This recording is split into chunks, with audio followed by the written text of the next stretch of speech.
La Cuarta Tribuna, donde la verdad no se oculta. Buenos días, Marcela. El día de hoy, después de un capítulo de ausencia, donde te abandoné para que pudieses grabar por ti misma, tenemos un capítulo que íbamos esperando desde la primera temporada, esperando que nuestra invitada tuviese un poco de tiempo para regalarnos, para poder hablar de un tema que es fundamental, que ya lo medio abordamos en un capítulo anteriormente, pero que el día de hoy hablaremos de lleno sobre el tema y que es un fenómeno mundial porque es probablemente más conocido que Messi y que el Papa actualmente. Pero dejaré que tú le presentes para que sepamos con quién estaremos el día de hoy. Buenos días, Miguel, ¿qué tal? Me alegra verte el día de hoy, es cierto, después de ese capítulo el cual batallé con bastantes nervios, pero al final se pudo, lo pudimos sacar adelante y gracias a Dios terminamos con un muy buen capítulo. Y como mencionabas, este tema del cual hablaremos hoy ha estado saliendo a colación a través de los últimos capítulos. Desde el primer capítulo de la primera temporada ha estado saliendo a colación y demás capítulos también lo hemos estado viendo. Y el día de hoy por fin hablaremos del fenómeno bukelista y su incidencia dentro de los derechos humanos. Y el día de hoy tenemos una invitada bastante especial, la cual es la abogada Claudia López, la cual es una abogada especializada en derechos humanos, específicamente en derechos de las mujeres. Buen día, abogada, ¿qué tal? ¿Cómo está? Buen día, Marcela, Miguel, encantada de estar con ustedes. La verdad que, como lo decían, no ha sido fácil poder sacar un poco de tiempo, pero ya estamos por acá. Y pues encantada de hablar de un tema que es tan de actualidad y que especialmente para las juventudes y dentro de la academia es necesario seguir hablando y seguirlo conversando. Así que, bueno, estoy aquí para que lo platiquemos, lo conversemos. Para poner las cartas sobre la mesa, directamente, para, como dicen, saber dónde está la pelota. ¿Usted está de acuerdo con todo el movimiento como como se está llevando a cabo el fenómeno bukelista a nivel salvadoreño? Porque sabemos que se vende algo muy grande hacia afuera, pero desde la academia se ve algo muy distinto, porque pues lo que se vende es lo bonito. ¿Cómo está su opinión sobre el tema, abogado?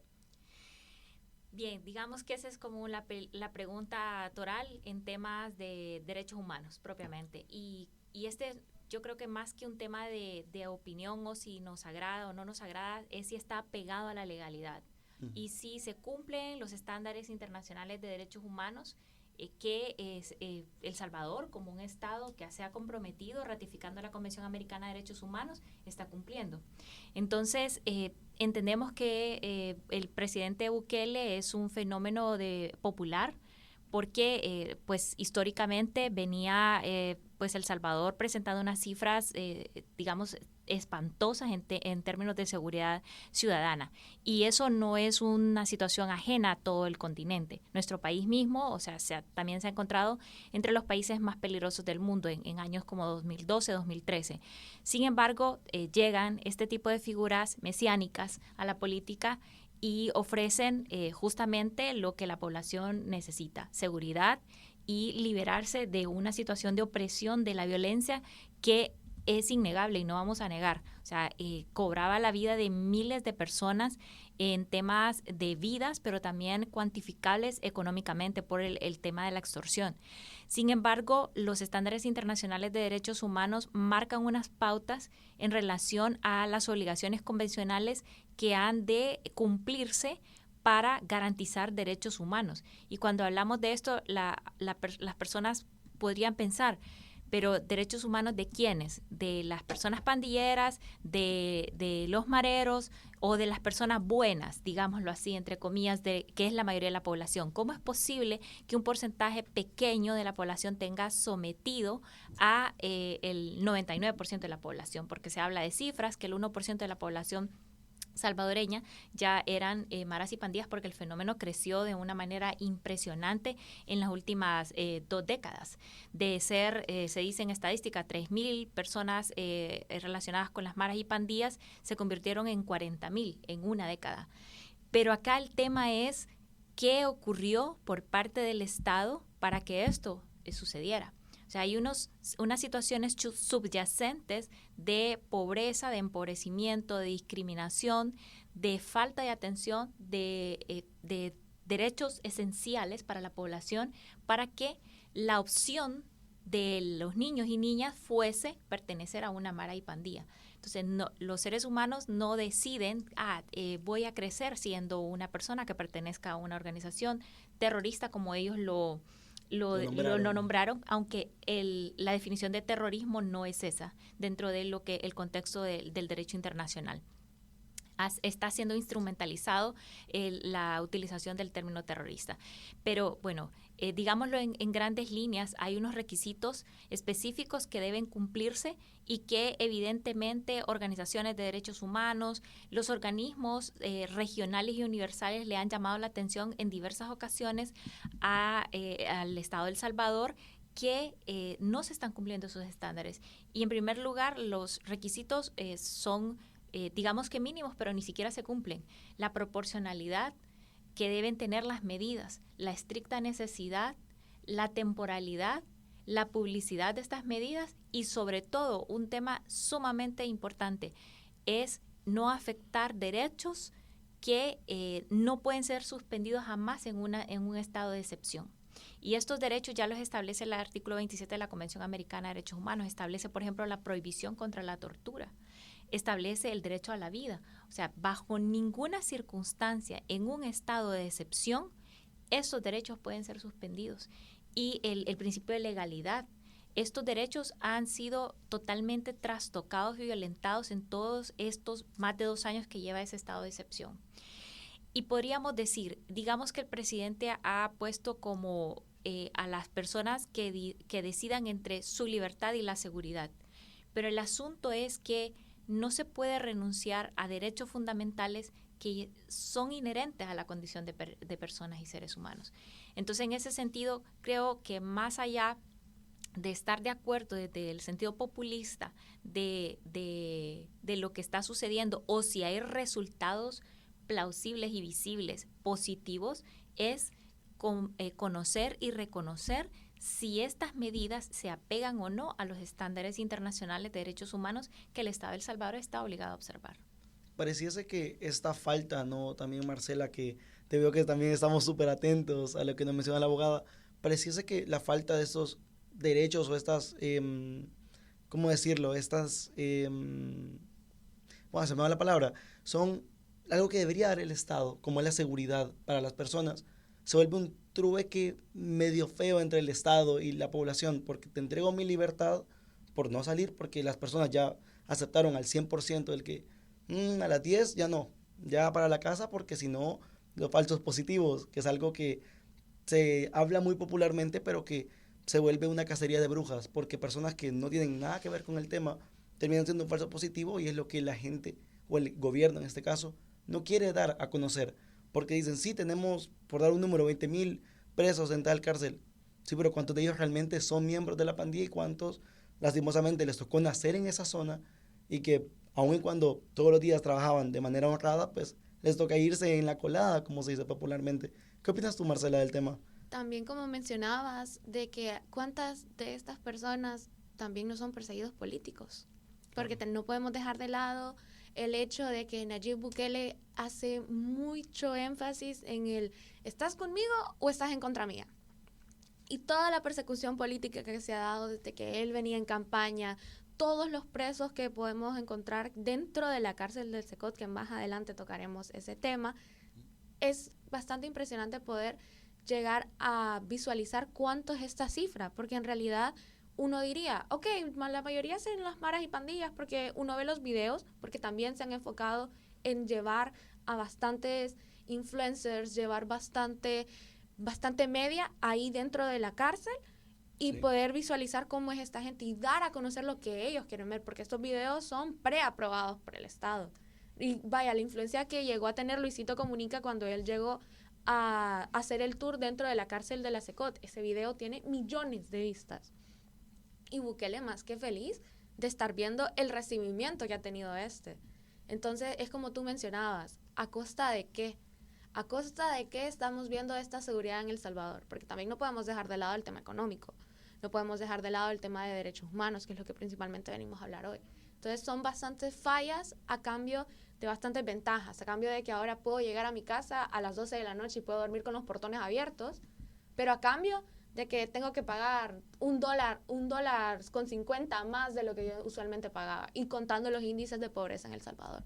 Entonces, también tomando en cuenta lo de la cárcel de la SECOT, ¿considera usted, abogada, que el funcionamiento de estas cárceles, dentro de lo que mencionábamos del estado de excepción, ha violentado los derechos humanos fundamentales de las personas que permanecen ahí? Porque también tenemos que recordar los métodos de tortura, la brutalidad con la cual ellos viven. Yo pude ver el video de Luisito Comunica y a mí lo que en lo personal fue como, yo soy una persona bastante sensible y fue, pucha, pobrecitos, pero yo lo estaba viendo con mi hermano y me dice, no, Marcela, ellos están ahí porque de verdad se lo merecen, pero las condiciones en las que estaban, ellos no les apagan las luces, ellos duermen con las luces prendidas y una luz tan fuerte, tan cegadora, que me acuerdo que decían que se ponían hasta las toallas encima, no tienen colchones, no tienen como las comodidades básicas, viven como casi como encerrados, como secuestrados totalmente, poder decirlo en un término. Entonces, usted, abogada, ¿cómo consideraría este funcionamiento? Antes de que la abogada conteste, me gustaría dar un pequeño detalle para la audiencia que tal vez no sepa qué es el SECOT, y haciendo conexión con lo que mencionaba la abogada.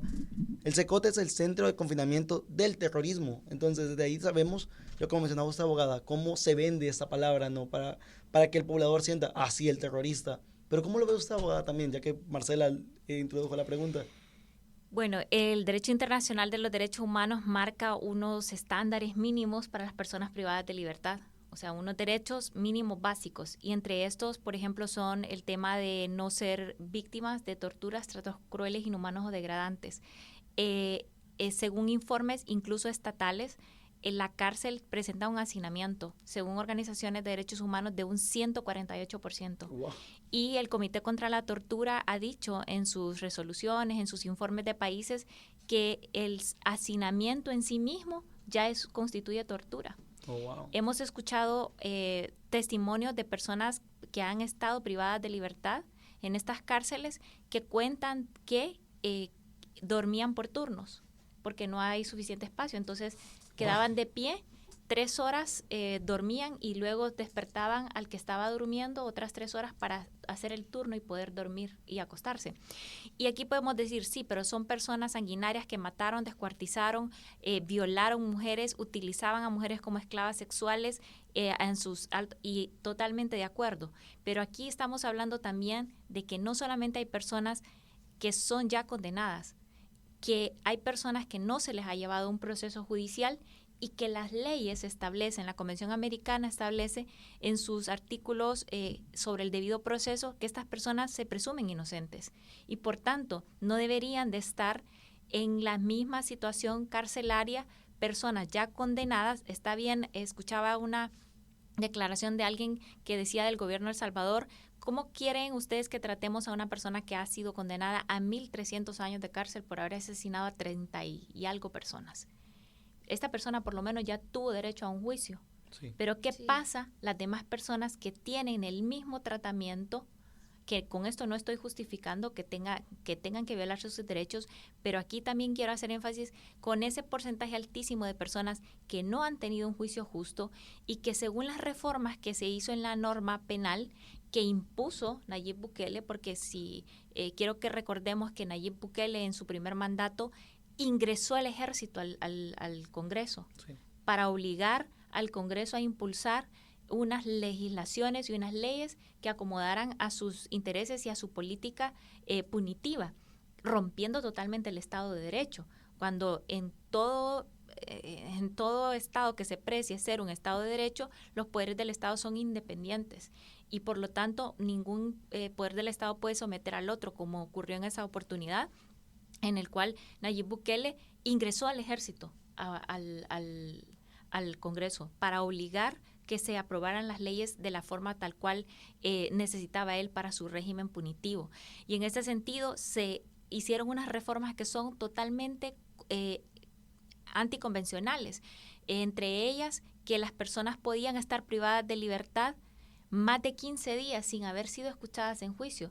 En este momento hay datos de organizaciones de derechos humanos de personas que llevan más de 2 años sin haber sido sometidas a un proceso judicial.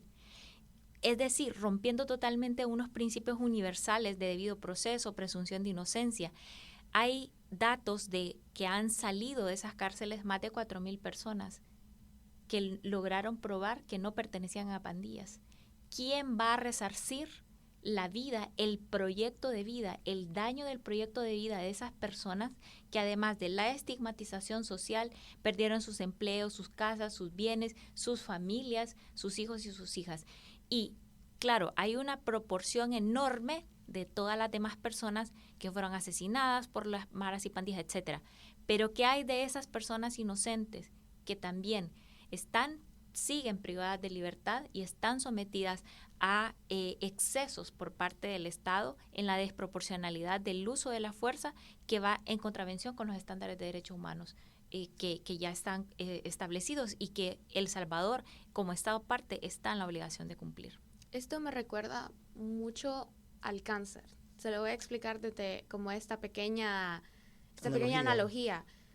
Cuando a uno le hacen un tratamiento de cáncer, al momento de hacerle la quimioterapia, le eliminan las células cancerígenas. Pero también como le eliminan células cancerígenas, se van células que no son cancerígenas.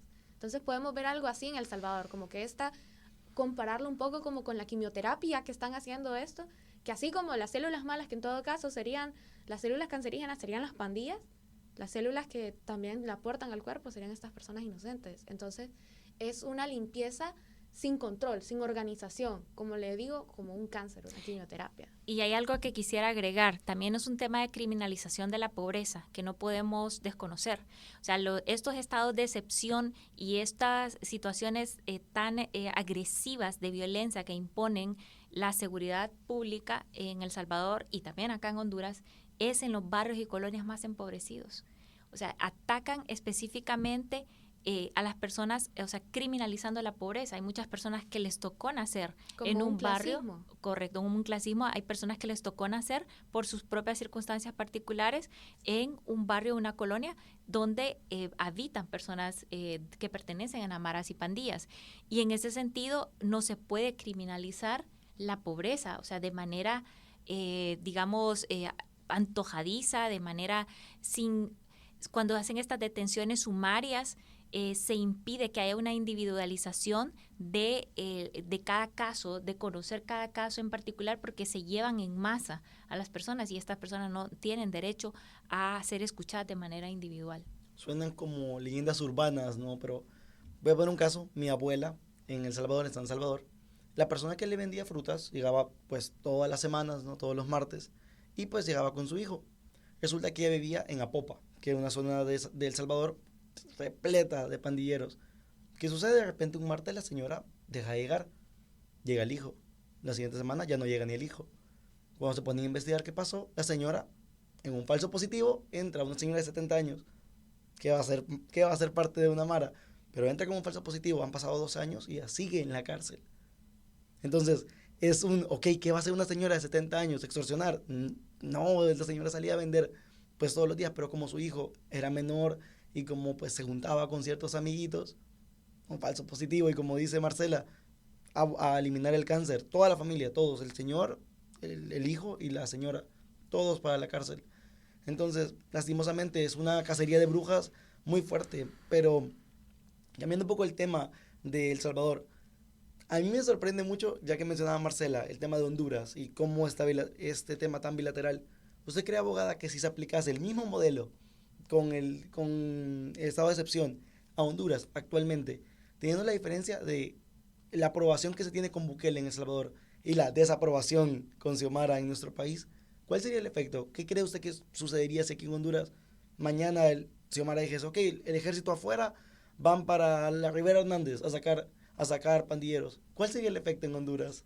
Bueno, en realidad vivimos en un estado de excepción. Tenemos más de 500 días de estar en un estado de excepción donde también se ha criminalizado la pobreza y los resultados no son palpables. En el caso de Honduras, el tema de extorsión fue lo que motivó al estado de excepción. Y quiero hacer énfasis en esto, que el estado de excepción en Honduras es pues una situación que no está legitimado porque hay unos requisitos constitucionales de aprobación en el Congreso que no se realizaron, solo se hizo en una sola ocasión, no se publicó en la Gaceta tampoco, Y digamos que todo ese estado de excepción en el que actualmente estamos, pues lo que ha traído como consecuencia no es realmente seguridad ciudadana. Y más, ha habido muchos abusos en este momento. Hay muchísimos abusos en cuanto a temas de torturas, tratos crueles, inhumanos o degradantes por parte de policías y militares, especialmente la policía militar. Sí. Hay testimonios de víctimas en las postas policiales de que apresan a sus familiares varones y van las señoras, las mujeres, las parejas a pedir que los dejen en libertad, y a cambio los policías han pedido tocarlas o incluso violarlas para detener la tortura. Wow. Esos testimonios se llevan en organizaciones como Cáritas, la Pastoral Social Cáritas, que da seguimiento a temas de desaparición forzada y torturas en el país, aquí en la zona, y también pues hay pues casos que la Oficina del Alto Comisionado está documentando. También el Comisionado Nacional de Derechos Humanos, el CONADE, tiene datos datos escalofriantes de cuántas personas desaparecidas van durante este estado de excepción, y que los testimonios fueron sacados de sus casas por militares. Wow. Y entonces el asunto es que el estado de excepción en este momento en Honduras permite que se han suspendido el derecho de, en primer lugar, la circulación, y otro de los derechos suspendidos es el del allanamiento. O sea, la Constitución establece que los allanamientos únicamente pueden hacerse de 6 de la tarde a 6 de la mañana. Perdón, entre 6 de la mañana a 6 de la tarde, no más. Y o sea, cuando se hace esta suspensión, la suspensión de derecho el decreto establece que los militares pueden ingresar, la policía puede ingresar a cualquier hora. Y esos ingresos solo son en los lugares empobrecidos. Esos no son en las colonias donde viven incluso narcotraficantes, o sea, gente que tiene una posición económica importante y que tiene una vinculación con el crimen organizado. Pero estamos hablando de un tema de criminalización de la pobreza también. Y los efectos o los resultados no son los resultados esperados. Sí ha habido, por ejemplo, una disminución en Honduras específicamente de los homicidios, sí, pero ha habido un aumento de los femicidios. Ha habido un aumento de las violencias contra personas pertenecientes a la diversidad sexual, también amenazas a comunicadores sociales, etcétera. Entonces, no podemos, digamos, defender a ultranza unas medidas que no han resultado eficientes. No hay resultados realmente palpables, específicamente en Honduras, en cuanto al tema, y pues el tema de la legalidad, que es sumamente importante hacer énfasis. Estos decretos no se han realizado con los recaudos que la ley establece, con respetando el principio de legalidad. No duda, abogada, ya que usted lo mencionaba, si no fue publicado en la Gaceta y no cumplía los requisitos que se debe cumplir, ¿dónde se publicó? ¿Solo se dijo en una rueda de prensa o en la prensa? Un decreto ejecutivo. Wow. Entonces la Constitución establece que ese decreto, o sea, en primer lugar, esto se aprueba en un Consejo de Ministros, Okay. pero esto tiene que ir al Congreso a ser aprobado. Uh-huh. Y de los 11 decretos que han habido de ampliación, solamente uno de ellos fue al Congreso a aprobación, el resto no.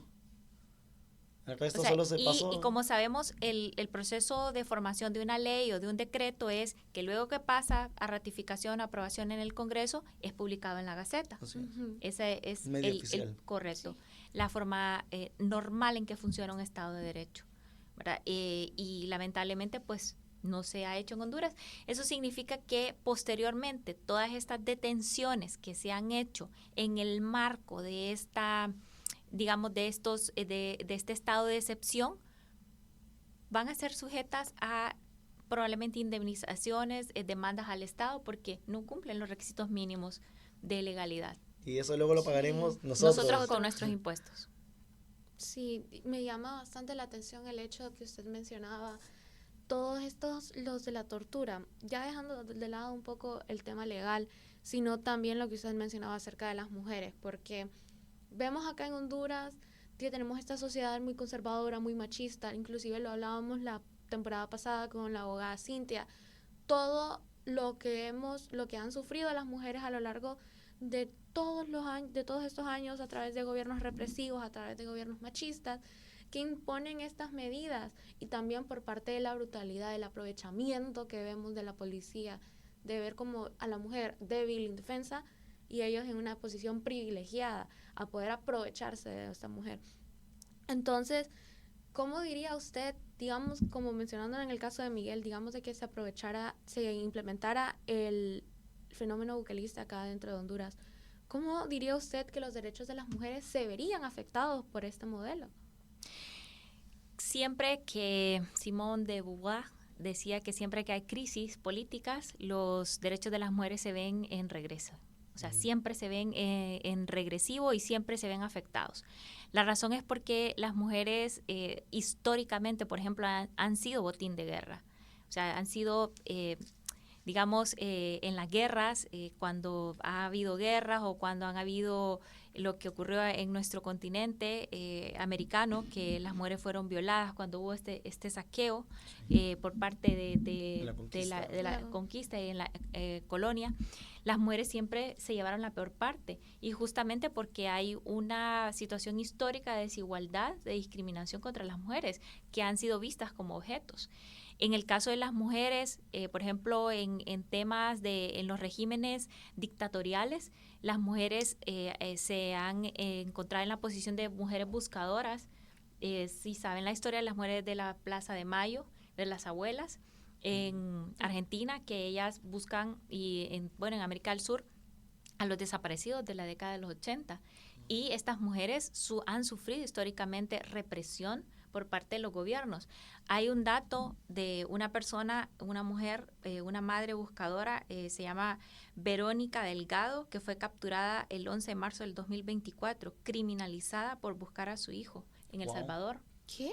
Entonces, acusada también de estar relacionada con el crimen organizado, con las maras y pandillas, por buscar a su hijo. ¡Qué brutal! Entonces, hasta eso, o sea, las mujeres se ven impedidas y tienen que someterse. O sea, el sistema patriarcal y estos sistemas de dominación imponen a la mujer sumisa. O sea, calladita mejor, porque te vas a llevar una peor parte si estás removiendo esto que está sucediendo. Entonces, todavía la mujer está en una situación de mucha más desventaja, porque como que se le impide su derecho a poder reclamar, porque históricamente la mujer ha tenido el espacio doméstico, es su único espacio en el que se puede desarrollar. Y si sale al espacio público y peor hacer una reclamación de esta naturaleza, entonces el castigo es, te vamos a privar de libertad.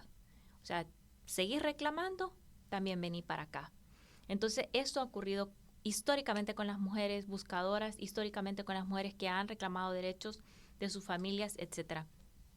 Hay, muchísimos casos con el tema de desapariciones forzadas, por ejemplo, en México, incluso en series, el crimen de Maricela Escobedo, que está en Netflix, que es una madre buscadora también, y etcétera. O sea, todos estos regímenes dictatoriales, represivos, siempre se exacerban en los cuerpos de las mujeres y en las vidas de las mujeres, enviando ese mensaje patriarcal de usted, su espacio es lo privado, usted no puede salir a lo público, y peor si reclama, o sea, se va a llevar una peor parte. El tema de la misma vida de las mujeres en sus cuerpos, o sea, el tema de que ellas sean un botín de cambio para que ya sus familiares no sean torturados, como las denuncias consecutivas que se están recibiendo actualmente acá en Honduras. Y estas son denuncias que están documentadas, o sea, documentadas con incluso evaluaciones médicas de violaciones y otros actos de tortura sexual. Sí, en materia de El Salvador, ya que mencionaba Marcela, ya que tenemos datos muy fuertes aquí en Honduras, porque creo que desde que nací estamos en números rojos con los feminicidios. ¿Sabe usted, abogada, cómo están los números en El Salvador desde que comenzó Bukele? ¿Cómo está el panorama? Y más desde el estado de excepción y desde el inicio del SECOT, ¿cómo están los números actualmente? Es que el tema de los femicidios es un tema también, es un fenómeno que atraviesa todo el mundo y especialmente América Latina. Sí, porque, exacto. O sea, el asunto es que cuando se trata el delito, no se hace una diferenciación en este otro tipo de delitos que no están relacionadas con el crimen, o sea, con el crimen, sino que el femicidio es sí, es una forma de violencia en la cual se ataca la vida y el cuerpo de las mujeres con odio. Y muchas veces esto se hace desde el crimen organizado. Pero, ¿qué hay de esos femicidios íntimos, que son los que ocurren de parejas o exparejas? Claro. Esto los estados lo han desatendido y es la estadística más alta. O sea, a veces se le pregunta a la población. Ayer salió, el martes salió el sondeo de opinión del ERIC, del Equipo de Reflexión e Investigación de los jesuitas, y nos hace una reflexión sobre, por ejemplo, cuál es la percepción que tiene, porque este es un sondeo de percepción, cuál es la percepción que tiene la hondureñidad respecto a qué grupos viven con mayor inseguridad. Y el porcentaje más alto fueron las mujeres. O sea, innegable, la gente lo entiende, es que es así. Pero luego preguntan, ¿cuál cree usted que es la razón por la cual las mujeres son asesinadas? Y el porcentaje más alto señala por la relación con maras y pandillas o crimen organizado, cuando esa no es una realidad. No. O sea, eso es digamos que es una mampara amarillista de los medios sensacionalistas que venden, y el mismo machismo, cuando una mujer es asesinada, lo primero que encontramos en los comentarios es a saber en qué andaba. Ajá. O a saber con qué persona del crimen organizado tenía una relación. O cómo andaba. Como se si esto vestía. como si esto tiene una justificación. Sí. Entonces, cuando hablamos de femicidios y hay una desatención a nivel latinoamericano en general, o sea, Latinoamérica es uno de los peores continentes para ser mujer, es sumamente violento, es un continente feminicida. México, República Dominicana, Honduras, El Salvador, es donde más se registran femicidios y violaciones. O sea, Perú es el país donde más violaciones sexuales ocurren, especialmente a la niñez. Entonces, al menos denunciadas. Al menos Yo denunciadas. tampoco lo sabía. Entonces, son asuntos que transversalizan no un tema de seguridad pública, sino que también un tema estructural, cultural, de educación. Porque, o sea, las mujeres son asesinadas, son femicidios que son comprobados por el hecho de ser mujeres.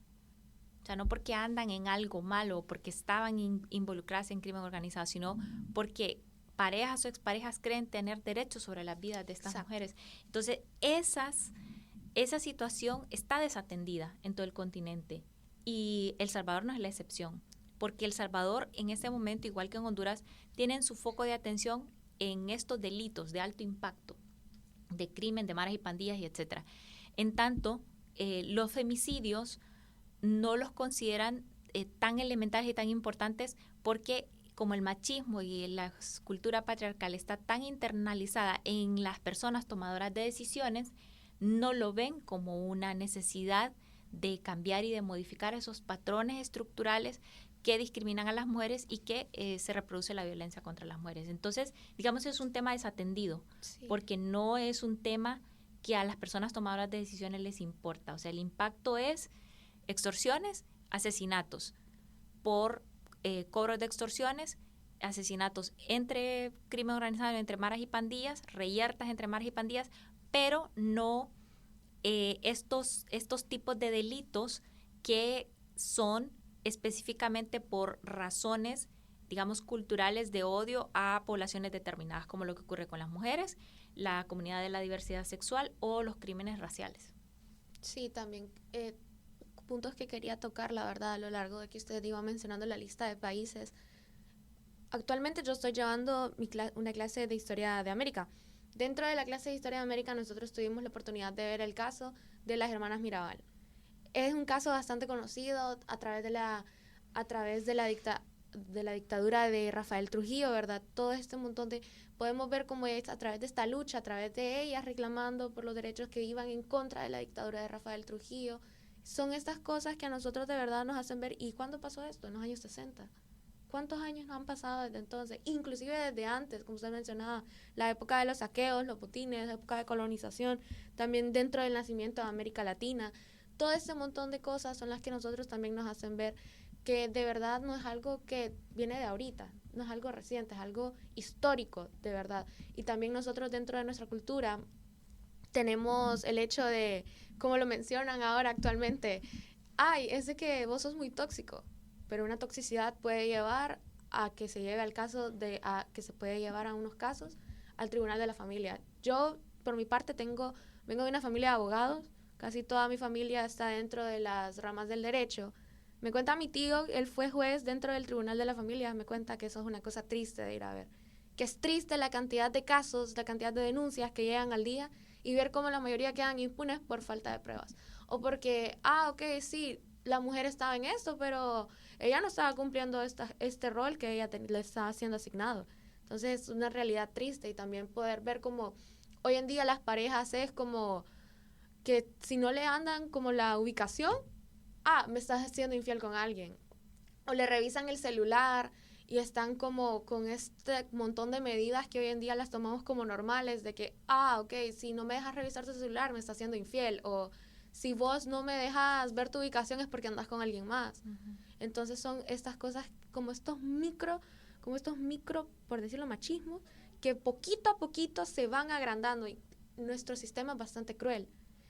Si no es algo que amenace el balance del sistema, no es algo a lo cual de prestarle atención. Por ejemplo, si son estas cositas pequeñas que pueden llegar a ser, o sea, hasta el momento que ya una mujer es asesinada por su pareja porque no le dejó revisar su celular, hasta ese momento es cuando el Estado lo ve y es como que, ok, bueno, una más, se va para la lista. Y es lastimoso, como mencionaba la abogada, el hecho de que cada vez que hay un problema interno en los países, hay un retroceso gigante para los derechos de las mujeres. Para no irnos tan lejos, nos tenemos que ir a los 60. Tenemos el caso de Vicky Hernández, ¿no? Yo lo estaba revisando en mi clase de Derechos Humanos por allá en el 2022, creo que lo mencionábamos. Y la abogada que me estaba dando la clase que quedó impactada porque dijo, ¿cuánto tuvimos que esperar para que el Estado aceptase que ellos tuvieron la culpa? Mate, eso sucede que en 2009, mate hasta 2022, para ser más exactos, el 9 de mayo de 2022. Entonces, ¿cuánto nos tardamos para aceptar culpabilidad? No para mejorarla, solo para decir, y fue un evento, digámoslo como es, feo, porque solo fue, hey, miren, perdón, la mamá llorando y el Estado se hace culpable. Pero ¿quién le regresa a su hija, uh-huh, a esa madre? O sea, lastimosamente, su madre luchó todo lo que le quedaba de vida para que el Estado aceptase, solo para saber la verdad. Pero ¿quién le devuelve a su hija? Sí. No hemos avanzado. ¿Cuánto hemos avanzado realmente del 2009 para acá? Si hablamos, imagínate, ya con la falta de los derechos para la mujer, todavía aún más para estas comunidades de la comunidad LGBT, Q+.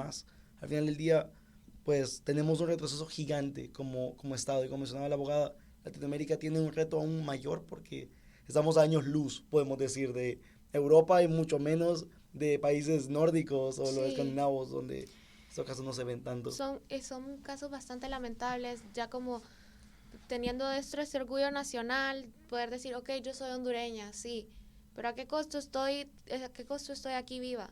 ¿A costo de cuántas mujeres han tenido que morir para que yo hoy en día pueda salir a la calle? ¿Cuántas mujeres han tenido que morir para que hoy yo pueda estar usando un jean o pueda ir a votar? O sea, es bastante impactante poder llegar a pensar la magnitud de todas estas mujeres que al día de hoy sus casos siguen impunes. Y es de verdad, como mencionas, un retroceso. Algo bastante lamentable, algo que me toca bastante en lo personal a mí, porque son casos que de verdad a mí me indignan, me enfurian, me dan como ganas de agarrar al Estado, y ahorcarlo porque me dan como una cólera. Porque es de verdad la realidad de todos los días para las mujeres y me da aún más rabia la gente que lo desacredita. Como ustedes mencionaban, pero ella fijo andaba en cosas malas. Mira con el hombre con el que estaba, ese hombre fijo la metió a la mara. O mírala cómo se vestía, esa mujer andaba enseñando todo. Por eso se la llevaron. Y pueden ser niñas hasta como de 4 años. Sí.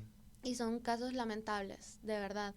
Y terminando ya, tal vez concluyendo un poco este tema, ya dejando un poco de lado la tristeza, dejando de este lado la brutalidad.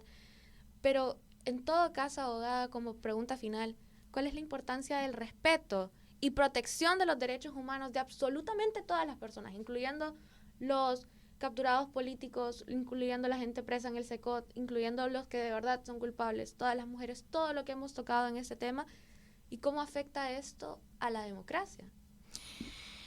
Bueno, es importante entender que, o sea, la definición clásica de derechos humanos es los derechos, las prerrogativas, los atributos inherentes a las personas por el hecho de serlo. O sea, por el hecho de haber nacido personas, tenemos todos y todas derechos.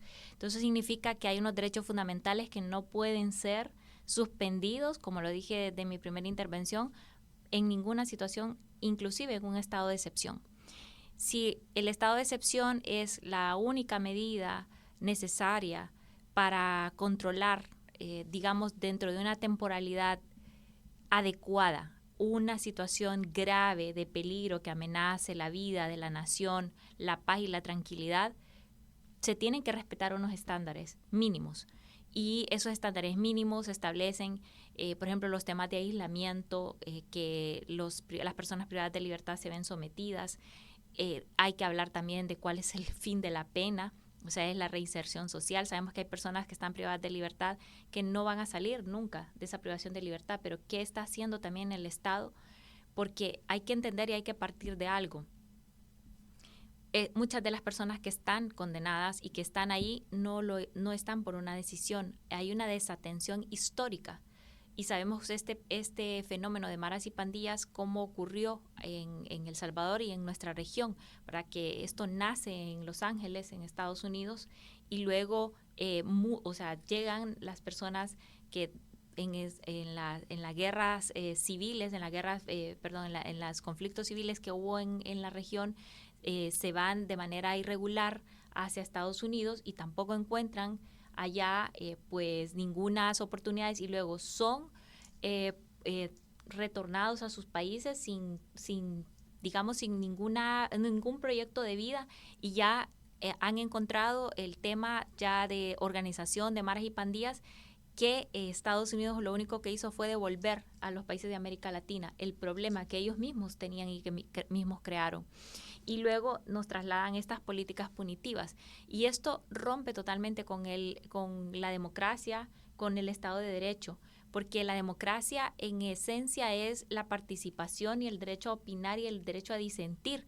Cuando se enmarcan estas medidas tan represivas y tan punitivas, incluso los derechos, especialmente el derecho a la libertad, el derecho a opinión, la libertad de prensa, se ve totalmente vedado. En El Salvador se emitió una norma que se denominó la ley Mordaza, en la cual se encarcela a una persona periodista, comunicador social de 10 a 15 años si esta persona muestra en sus reportes periodísticos cuestiones que tienen que ver con maras y pandillas, signos de maras y pandillas. Eso es totalmente prohibido. Se llama Ley de Proscripción del Terrorismo, en la cual está absolutamente prohibido, ni siquiera por el tema de libertad de expresión. Las personas pueden, las que están en prensa, pueden presentar este tipo de información. Esto es totalmente violatorio. Y el tema de la transparencia. Entonces, la democracia se sustenta en pilares como la libertad de expresión, la transparencia, el poder opinar, porque la democracia no se circunscribe simplemente a ir a votar. O sea, usted no puede sustentar que vive en un estado democrático de derecho porque tenga una votación de 81% de aceptación. Eso no es necesariamente democracia. Eso es democracia electorera, pero no es democracia. La esencia de la democracia misma, que implica opinión diversa, aceptar las opiniones distintas, porque estamos ante un discurso oficial que es solamente el único discurso oficial aceptado, como usted lo mencionaba, Marcela, porque si yo tengo un discurso distinto, estoy contra y también soy parte de maras y pandillas. O sea, y eso es totalmente inaceptable. Dentro de los estándares internacionales de derechos humanos, la Corte Interamericana ha dicho en su jurisprudencia que, por ejemplo, utilizar el derecho penal para castigar en temas de libertad de expresión es una forma de quebrantar la democracia. O sea, la libertad de expresión es un pilar fundamental de la democracia, y la libertad de expresión no es el discurso oficial que el gobierno quiere escuchar, ni es los aplausos que el gobierno de turno quiere escuchar. Es escuchar las opiniones distintas, y también ha establecido la Corte Interamericana en su jurisprudencia que el gobierno, que los estados tienen que tener un nivel alto de tolerancia a la crítica. ¿Por qué razón? Porque son quienes están gobernando y no pueden ser susceptibles a la crítica de manera tal como si fuese un particular que diga están afectando mi honra y mi honor. Yo como particular puedo inmediatamente presentar una acusación si alguien está afectando mi honra y mi honor. Pero si yo soy Estado, si yo soy gobierno, tengo una responsabilidad más allá, y entre mis obligaciones es tener un nivel de tolerancia muy alto a la crítica, porque eso implica que estoy validando la libertad de expresión, que es digamos un pilar fundamental de la democracia. No podemos hablar de un Estado democrático de derecho en el cual solo se acepta el discurso oficial y se demoniza las voces disidentes, y especialmente aquellas voces que están en pro de la defensa de los derechos humanos.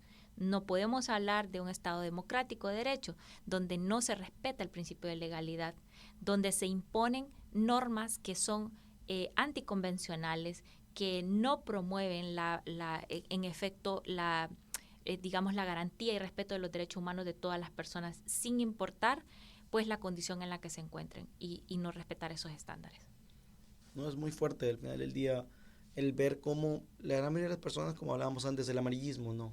Lo que vende es las maras, lo que vende es tantos muertos, tantos decapitados. Pero ¿por qué nadie habla del tema del periodismo?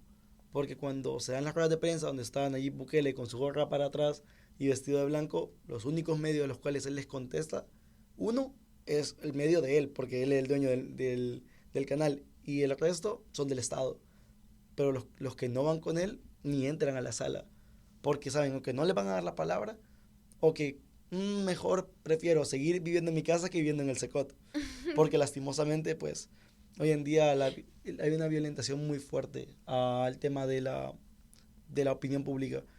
Pero cerrando ya al final del día, porque podríamos estar aquí todo el día, porque es un tema demasiado amplio.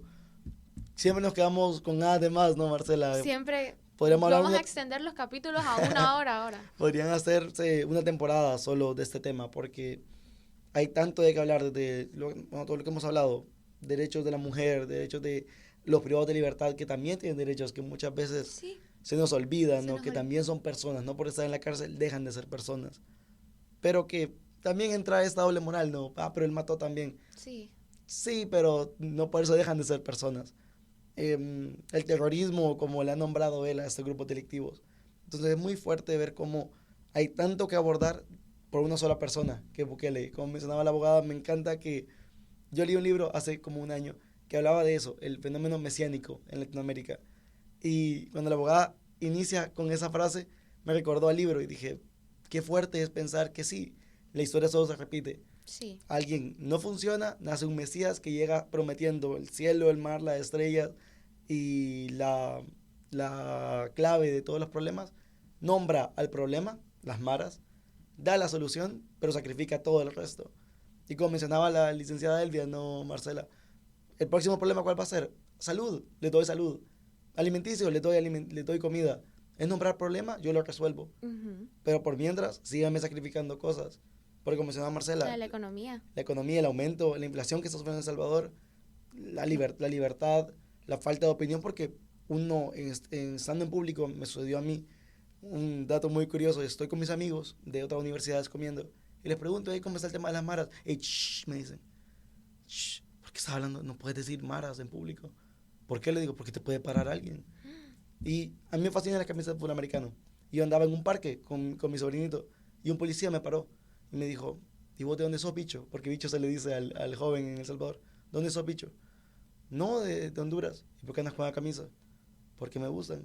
¿Me dañé el pasaporte? Y yo saqué el pasaporte, sacó el pasaporte. Ok, te dejo ir. Pero quítate la camisa, me dijo, porque otro ni te pregunta, solo te lleva y amaneces en otro lado, me dijo. Entonces es muy fuerte pensar que ropa, hasta eso está discriminado hoy en día. Y el tema de los tatuajes, ni qué hablar. Los tatuajes ni preguntan a la patrulla y al Secot, lastimosamente. Y como mencionaba la abogada, en 2 años a ver si me dan un juicio. Y sin derecho a visitas, llamadas, agua y 3 horas de sueño por lo que escuchamos, lastimosamente, ¿no, Marcela? Y ahorita que viene iniciando este mandato, yo escucho a mi alrededor, wow, Bukele es el mejor, yo quisiera que viniera Bukele a Honduras, todo lo que ha hecho Bukele, pero yo me pregunto cuando él vaya por un tercer mandato, quinto mandato, cuando ya de verdad se vea todo en estos encarcelamientos, perdón, cuando estos ya de verdad sean tantos que se pueda ver de verdad cómo este presidente ha tenido este gran impacto y es increíble lo que está logrando a costa de, como vos mencionabas, Miguel, los sacrificios, a cambio de votos, porque al final del día es un líder populista, referencia a nuestro primer capítulo, escúchenlo. Entonces, sí, es como, sí, perdón Marcela, es como la ley del talión. Entonces es como alguien mencionaba esto de al final nos vamos a quedar todos ciegos. sí. Entonces es un asunto como es resolver es una medida cortoplacista, porque al final no hay unas medidas que sean ni de mediano ni de largo plazo para revertir la situación de origen estructural que gestó el nacimiento de las maras y pandillas o que proliferó en El Salvador específicamente la existencia de maras y pandillas, que es justamente la falta de oportunidades de las personas jóvenes, la desatención del Estado y la falta de acceso a servicios básicos. Y ven en una organización de esta naturaleza delictiva como suplantar, digamos, al Estado porque le estaba proporcionando lo que el Estado no le proporcionaba. Entonces, esta es una medida cortoplacista, o sea, podemos llenar estadios y construir muchas más cárceles iguales, muchas más cárceles y llenarlas.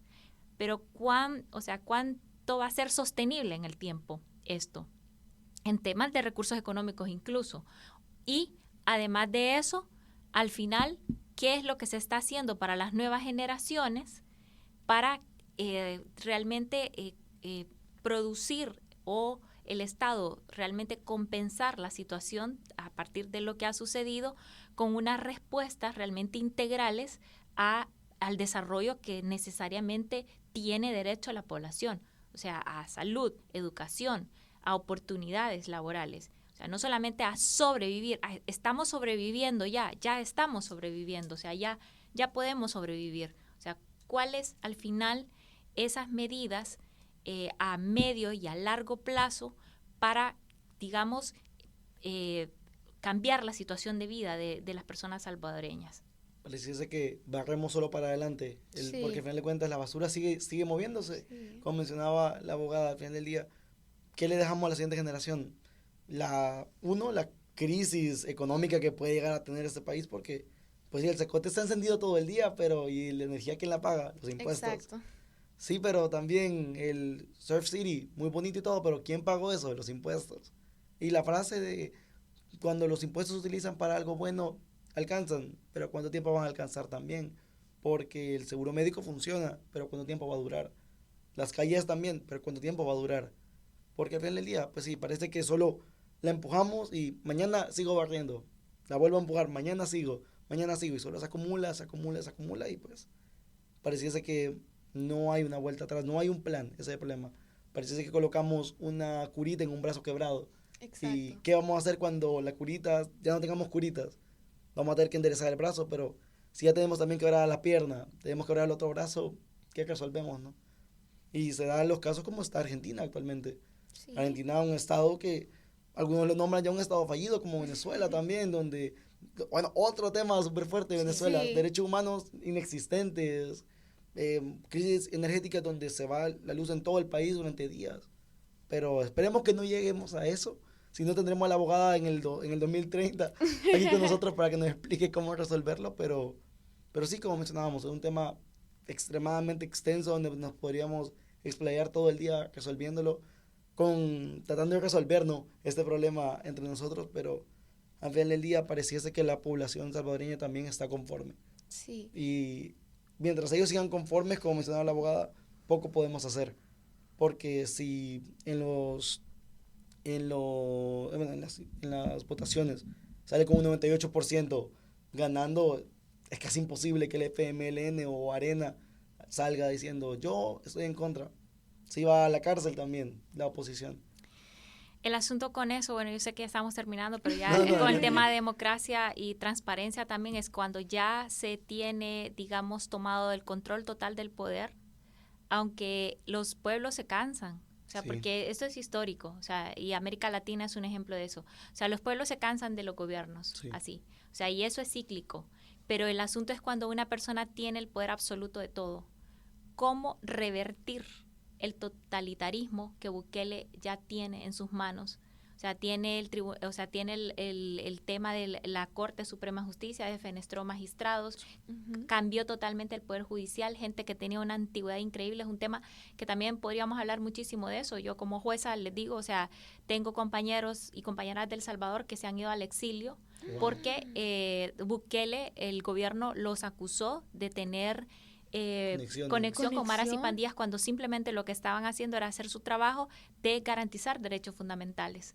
Entonces, gente que era jueces y juezas magistrados de carrera, de muchísimo prestigio, que fueron acusados de conexión con el crimen organizado justamente por garantizar o intentar garantizar el respeto. Entonces, un rompimiento total del Estado de Derecho, cooptado el poder legislativo totalmente, cooptado el poder judicial, los organismos electorales totalmente cooptados. Entonces, cuando el pueblo de El Salvador se canse, por la razón que sea, se aburra, por la razón que sea, o porque ya el tema de seguridad ya no es importante para ellos, sino que están en una situación de extrema pobreza y falta de oportunidades, va a querer un cambio de gobierno y va a ser muy difícil porque el poder ya está totalmente controlado. O sea, no se va a poder hablar de elecciones realmente libres si va a estar siempre la suspicacia de que se controlan los organismos electorales. Entonces, es un tema de muchísima arista. Tenemos un caso Sí. exactamente igual en Nicaragua, ¿no? Sí, exactamente tenemos igual. un caso exactamente igual donde comenzó igual Ortega dando lo que el pueblo quería y pues, bueno, creo que ¿cuándo tomó primera vez posesión? No recuerdo muy bien. Después de Violeta de Barrios, después de la presidencia de Violeta Barros. O sea, probablemente. Sí, porque Violeta Barros no le había cumplido al pueblo. Salió, Daniel Ortega vino con este discurso, ok, yo les voy a dar todo lo que Violeta no les ha dado. Y ahora ganó, tuvo el primer mandato antes y después de Violeta. Sí, tuvo uno antes. Uno antes y después de Violeta, cierto, ya me acordé. Durante los sandinistas, él era el que estaba, el presidente de los sandinistas. Pero sí da bastante a pensar también el hecho de que qué pasaría con un nuevo candidato. ¿Cómo sería ese nuevo candidato en El Salvador? Pero creo que lo dejaremos aquí con esta pregunta de cómo sería ese nuevo candidato.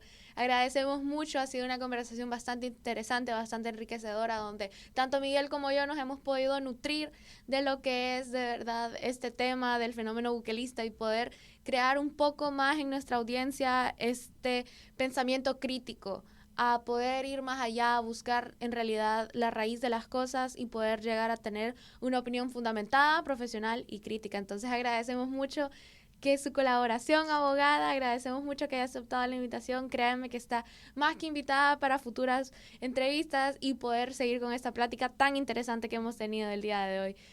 No sé, Miguel, si tú quisieras finalizar con algo. Yo me quedaría con un comentario que hizo la abogada también, el no quedarnos solo con lo que dicen los medios, porque lastimosamente los medios venden o lo muy malo o lo muy bueno.